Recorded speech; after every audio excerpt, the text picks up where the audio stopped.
Was this peak bike? It's 30 years old, but does it still represent the pinnacle of road bikes? Since the 90s, road bikes have undoubtedly got stiffer, lighter and faster, but at what cost? In this video, we're going to dive into it. What makes this bike so incredible? What price have we paid for the progress of the last 30 years? And how much better is the modern equivalent? Ultimately, I want you to tell me in the comment section whether or not you think this was indeed peak bike.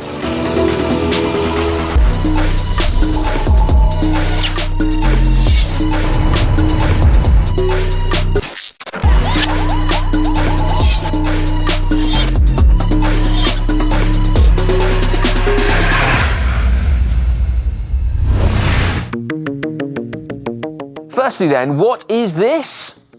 It's a Pinarello Dyna, their top of the range bike in the mid-90s. And this bike, this very bike, was only the one ridden in the 1995 Tour de France by the late José María Jiménez. This is an insane piece of cycling history. Jiménez was part of cycling's rock and roll generation who lived fast and also, for a few, tragically died young. Blighted by depression and rumours of substance abuse, he died at the age of 32, just 2 months before his good friend Marco Pantani.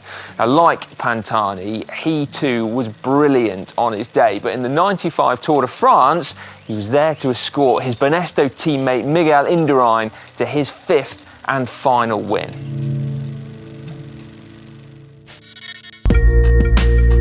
The Dyna is made out of steel, making Indurain the last rider to win the Tour de France on a bike made out of this material. Although technically, in 95, he did also have the bonkersly futuristic carbon Espada time trial bike at his disposal as well.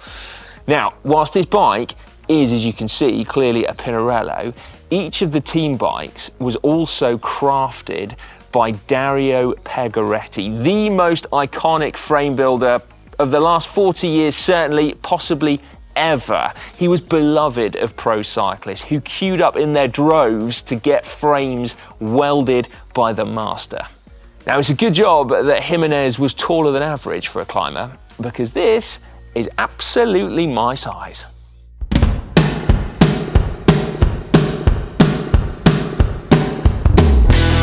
Honestly, I'm not sure which I'm most excited about, riding a vintage Pinarello, riding another Tour de France race bike, or riding a genuine Pegoretti. If you like this kind of video too, then make sure you hit the thumbs up button and subscribe to GCN if you don't already, to support the channel for more of this kind of content. And actually, while we're doing thank yous, huge thanks to Dan from Vintage Velo for lending us this absolute classic. Now, back to the job in hand though. As I said, this bike is both Pinarello and Pegoretti. So how on earth did that happen? Well, Pinarello need no introduction. The much-loved, flamboyant Italian manufacturer have been at the cutting edge of road racing for over 50 years now, racking up Tours de France like they were 10 a penny. And Pegoretti, well, he will likely need more of an introduction. But where do you start? And perhaps, I guess, with his mastery of TIG welding, but it was that, in combination with his flair for perfect custom geometry, that's what made him so beloved of pro cyclists from the 90s. But then, when all those pros moved on to carbon fibre, in later years, Pegoretti would treat each of his customers' bikes like a blank canvas to turn into a work of art, each frame unique and true collector's items. Prior to that though, he was less artist and more technical master. And actually the union between him and Pinarello was a very simple one. He was doing contract work for Pinarello as they'd managed to secure his services to build this, their top-end bike. And whilst not all Dynas were welded by him, all of the race bikes were. But there is more. So the tube set that goes up to make this bike, Dyna Light from Dedicea, was rumoured to have actually been created and selected by Pegoretti himself as well. There's clearly an aura of romance about this bike, enough stories, myth and mystery to make a Hollywood movie out of it. But that is, of course, a rarity. Not many bikes are blessed with that. And so we shouldn't let that colour whether or not we see this as peak bike. Nostalgia is the enemy of objectivity. So, to answer the question, we need to know if it's any good. And the answer? Yes, it is actually really, really good. Surprisingly so. I was surprised at how stiff the bike feels under power. Like, this is not a noodly lugged steel frame. Surprise, surprise, it's a bike for a pro cyclist, and pro cyclists had a lot of wattage back then. I mean, it's not light, you can say that. I think the complete bike is 9.01 kilos. That's with pedals, but nevertheless, it's still 2 kilos heavier than a modern Tour de France race bike. And those, of course, are designed with other performance objectives in mind, other than just lightweight. We've got aerodynamics, we've got disc brakes, etc., etc. And you've also got to say that bikes got an awful lot lighter very rapidly in the years after this one.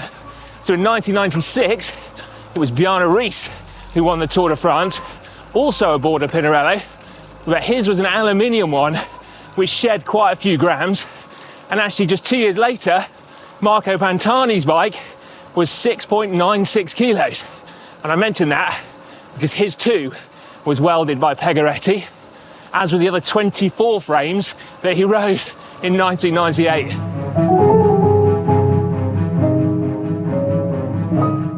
So why is this one better? Well, the fact that Marco Pantani had 25 frames in a season tells you something. But no, I don't think that steel is inherently better than aluminium or anything else. A lightweight steel bike is just as fragile as a lightweight aluminium one. But I think there's a certain simplicity and robustness that comes from this material. Plus, by the 90s, manufacturers knew what the limits of this material was, and they could work within that. Plus, it's cheaper and it's more accessible. Plus, you can select the ride characteristics you want from your frame by choosing specific tubes that would meet those requirements. And even now, it's stood the test of time, because whilst it's not raced anymore, steel is still considered a premium material for luxury bikes.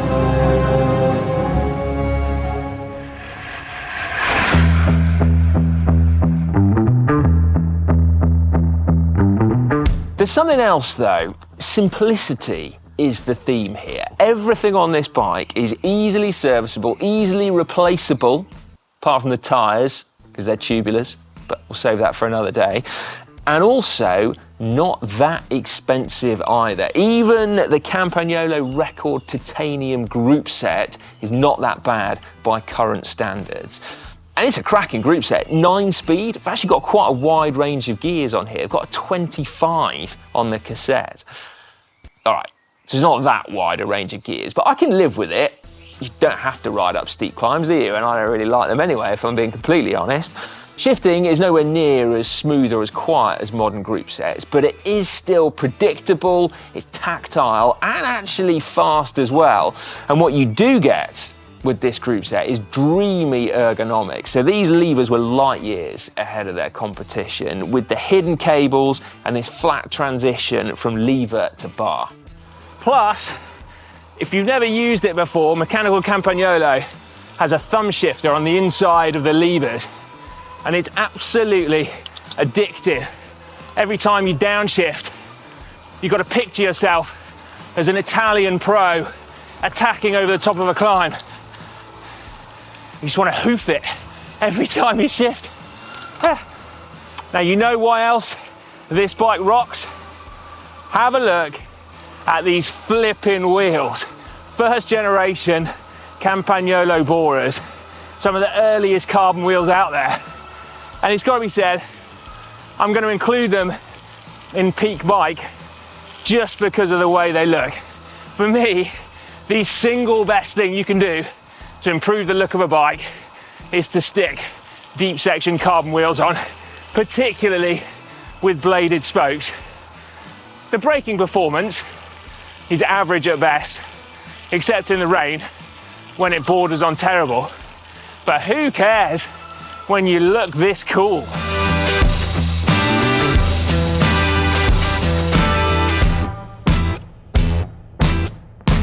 So what makes this bike peak? I think the argument would have to be that it's good enough. It's light enough, the gears work well enough, you've got modern ergonomics on there, it looks absolutely rad, particularly with these wheels. But then you add in the simplicity that you get, the ease of use, the economy of it. But what we don't yet know is actually whether it's fast enough. To be clear, this is not a scientific test. I only have a power meter on one bike. The two bikes put me in different positions anyway, and although the Dyna has modern tyres, they are still different to the Pirellis on my current Dogma. But by going flat out on each bike, I should get a feel for what separates the two, and perhaps a bit of oxygen debt will cement my thoughts anyway. There are moments of clarity when you have lactate up to your eyeballs.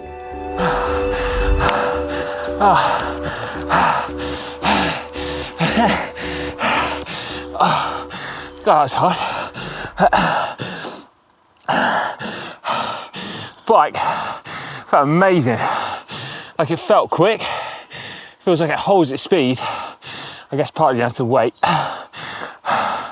The road surface up here is terrible, but tubs are good for soaking it all up.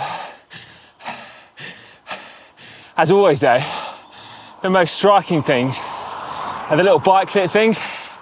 Like 175mm cranks feel too long, so you constantly feel like you're fighting that. And the seat angle is way slack, so I'm constantly trying to shift forward. None of which is relevant to whether or not this is peak bike or not, but that's what's going through my head right now. Right, on to the next one. Beep, beep, beep, beep.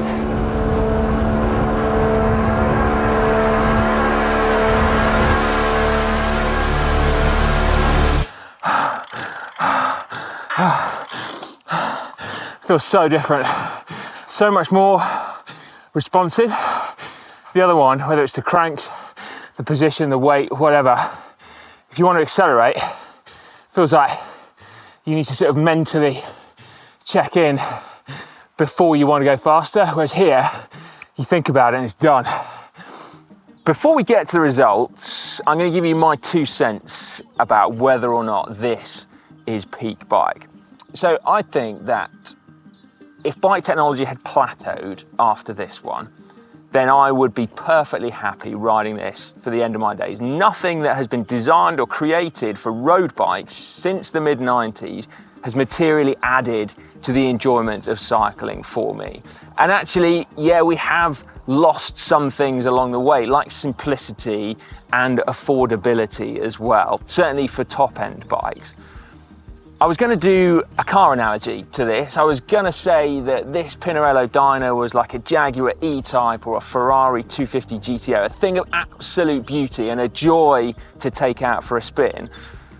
But where a car analogy falls down is that, of course, this bike doesn't have an engine. You are the engine. And so the fact is, if you're a Fiat 500 or a Ferrari, you will go further and faster and it feel easier on the new bike. And that is a huge difference.